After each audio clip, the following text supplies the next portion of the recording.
maka istiqamah.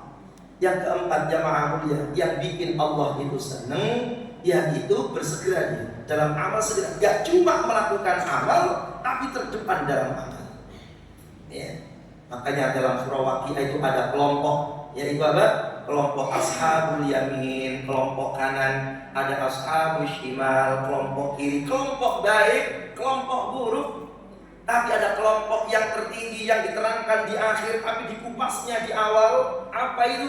As-sabiqun as-sabiqun, ulaikal muqarrabun, orang yang tercepat. Ya, orang yang tercepat.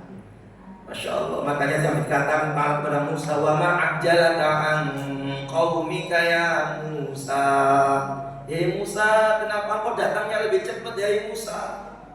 Kenapa kamu datangnya lebih cepat dari Musa? Qala hum ulai ala asari wa ajiltu ilaika rabbi litardo. Supaya engkau ridho ya Allah. Supaya engkau ridho. Cepat dia masuk kelompok as-sabiqunas sabiqun.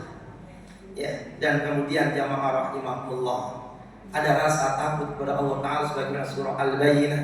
Dan yang terakhir, antara lain untuk mendapatkan ridhonya Allah, yaitu mendapatkan ridho dari orang-orang yang digantungkan ridhonya Allah kepadanya.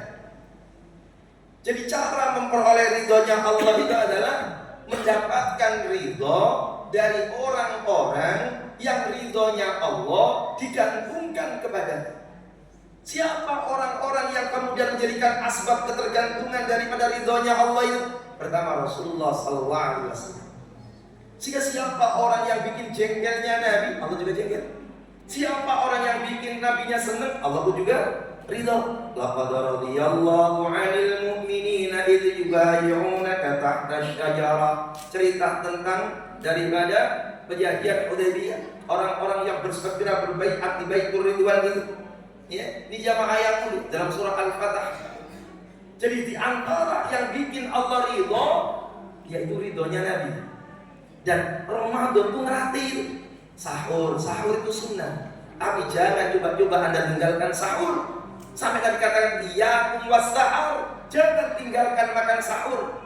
Sebagian ulama mengatakan sahur itu wajib, tapi jumhur mengatakan itu sunnah. Tapi sunnahnya punya nilai yang sangat besar, bahkan menjadi pembeda al-farqu baina siyamina wa siyami ahli kitab aqlat as-sahab. Bahkan menjadi pembeda puasanya ahli kitab dengan orang-orang muslim.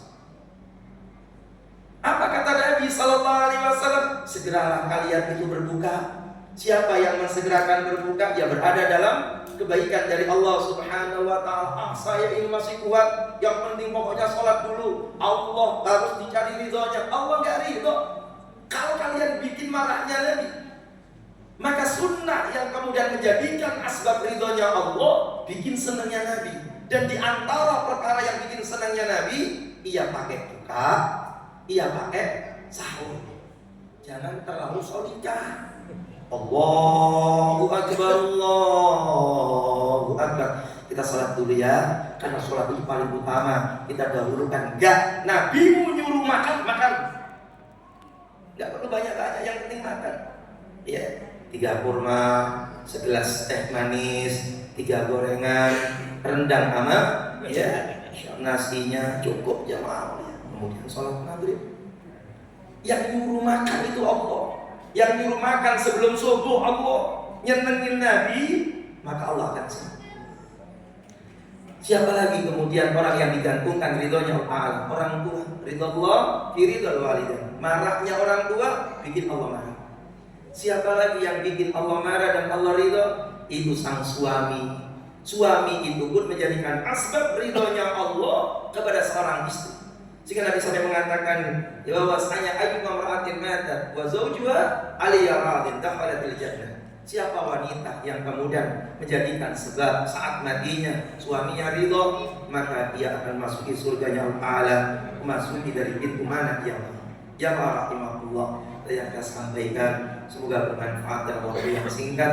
Semoga Allahumma inna nas'aluka ridhoka wal jannah wa na'udzubika min sakhatika wan nar. Allah berikan ridhonya kepada kita dan memperoleh kenikmatan yang besar surganya Allah Subhanahu wa taala. Mohon maaf yang sebesarnya.